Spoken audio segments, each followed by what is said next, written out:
মানুষের বাচ্চার গাভীর বাচ্চা এক কথা না।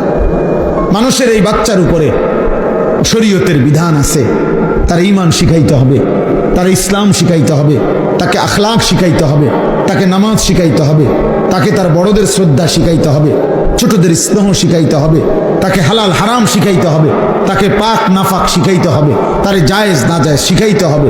এই জন্য আল্লাহ তাআলা মাথার উপরে বাবা মা, বড় ভাই, বড় বোন, দাদা দাদি, নানা নানি, চাচা মামা, ফুফা, খালু, এতগুলো মানুষ তার মাথার উপরে অভিভাবকের মতো ছায়া থাকতে সে এমন নষ্ট হলো কেন?